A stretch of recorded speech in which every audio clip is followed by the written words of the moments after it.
believe me is happy today as I will be discussing a JRPG. Hey everyone, it's me Gwen, back again to discuss another game.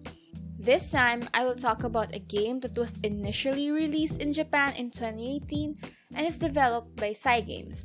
And if we say Cygames, of course, it's Grand Blue Fantasy. And if you are familiar with JRPGs, you know that game. Today though, I will talk about another JRPG by them, Princess Connect Redive or Purikone R. Honestly, I was not familiar with the Princess Connect series, which includes the predecessor game, the now defunct Princess Connect, the manga, and even the recently released anime. So I went into this game with no background knowledge of it whatsoever. It is possible that in this video, I will be odd or talking about something that is a fact for players who are already fans of the series. I am, however, aware of its presence. So the name was already familiar to me, so I was surprised because I am aware that the game is kinda old, so I wondered why I suddenly see it in the charts now. Apparently, it's a sequel, and the game's global release, care of Crunchyroll Games, just happened last January 2021. And look at what we have here. This means that the players are going to get lots of waifu material in this game. The game is a typical JRPG, where the player goes on battles labeled as quests in order to progress through the game's story. The story is presented in a fully voiced dialogue, visual novel style, which sometimes prompts the player to choose from a few responses, which do not affect the story but provides more interaction between the game and the player. The gameplay is also really newbie friendly because it is very simple and the game uses the amnesia trope to excuse not knowing anything about the world and characters. It reminded me of AFK Arena where their party automatically attacks the enemies and the only role that the player needs to fulfill is to tap on them to unleash their special, which is animated. Even that can be set to auto. The main attraction of the game remains to be the characters, however. The design of the characters is deliberately made to attract the attention of the game's target audience. Just the starter party completes the checklist. We have an ahoge, cat ears, and a pixie maid who calls the player Aruji-sama. Also, during the battle, characters are in their 2D chibi form, and it is cute. There is a bit of drama at the start of the game, but seeing the protag protect his healer in chibi form, it's too much. There are also stories that are specific to characters that can be unlocked when the player increases their bond with them, i.e. use them often in battles. It is also all voiced, which can bulk up the size of the game, but since fans of JRPGs are familiar with the anime culture and voice actors, this is most definitely a plus for the game. The story dialogue is also actually long, so the game expects its player to care for the story. It is seriously long, by the way, that I ultimately put my phone on a stand and just listened to it while writing the script for this. Given the developer and genre, one can already anticipate how the formula works. The main source of income is of course the character gachas. The game has a dual currency model, where the premium currency jewels are of course mainly used up to roll in the gacha. The soft currency mana is used for enhancing. Each roll, no matter what kind of gacha, costs 150 jewels per roll, with no discount for doing a 10-time roll, but with a guarantee of a higher tier character. That is around $2 to $3 per roll, since jewels are priced at around $150 to $2 per 100.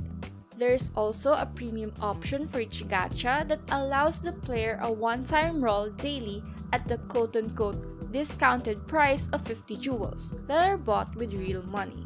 This means that the player actually needs to pay 70 cents to $1 in order to roll, as no amount of playing can get them those premium jewels. By the way, there's a free gacha after the tutorial, and well, I know that Uchida Maya Nesan and I are meant to be together. If you're new here, you can watch my Genshin Impact video for more footage of me fangirling over her. Check the info card for more details. Jewels are given for every quest completed. This is actually a usual practice of games like this. In most JRPGs, the premium currency is given generously, especially at the start of the game. Login bonuses are available all year round with content changing every month. Some, like this game, even have cumulative login bonuses that the player can acquire even without continuous logins, as not all can religiously play every single day. This is really important since player fatigue is easily reached when the players are stuck with grinding for a long time. Since I mentioned Genshin Impact, I will discuss it a bit. I started playing that game and I actually enjoyed it. Again, see my review. But it really reached the point where I can blatantly see a problem. It is not that generous at giving out premium currency.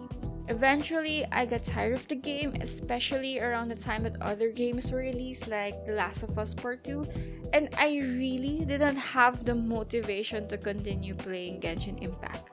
Again, this is my personal experience and it might have improved over the past few months. You might say, well, it's premium after all, it is supposed to be hard to get. However, if you look at JRPGs, Fate Grand Order for example, in my opinion, that game is very generous in giving premium currency. But it actually inspires people to pay more since the game lets the gacha addiction do all the work for them. And these articles are evidence of its success. This is what makes the formula for JRPGs like Princess Connect work all this time. Since premium currency is given when finishing quests, it gives the appearance of progression. Since the player gradually increases their supply of gacha currency, which makes the grind worth it. It lets you do the gacha rolls but utilizes the combined power of harsh gacha rates and limited time events to persuade players to do IAP. There is also a character list that shows all the characters that the player has yet to unlock, coupled with their stats and a voice sample, so the player can target a certain character based on their stats, looks, or voice actor. This provides a sort of player aspiration to continue playing the game to ultimately do gacha. There is also a stamina system that is used to enter quests. Quests usually take up 8 stamina at the start of the game. Jewels can refill stamina at 40 jewels per 120 or 60 to 80 cents, although this is not an immediate problem as the player has more than enough of them during early gameplay, because it is rewarded really often, especially during player level up, and they stack. Currently, the game is steadily on the grossing charts since gacha games are actually really popular, and it helps that there is already a fan base around its IP. The game itself is also developed by a company that knows what they're doing, so the game is smooth and reviews are mostly positive. It is a bit disappointing though that the protagonist is gendered since the protagonist is male in the original work. It is weird to see my name but with the male pronoun in the dialogue and, well, the cutscenes. It's my fault that I put my name in the first place, yes, but, I want to be the one that they say Aroji-sama to. You can't blame me. Since I am accustomed to this type of game, I can immediately get into it. However, gacha games are prevalent nowadays. This can easily be swept under the rug as it is, after all, just another gacha game. In the end, it will be dependent on whether the characters or the story can pull enough audience to keep it in the charts. The game is still new, so it will be dependent on upcoming in-game events and new characters whether or not they acquire or retain enough players. The question being, is the waifu enough? I, for one, immediately fell in love with Kokoro. Kokoro went straight for my Kokoro. Stop! Yep, I think it's time to end the video. How about you guys? Are any of you fans of Purikone? Who are your favorite characters? Comment down below and share it with me.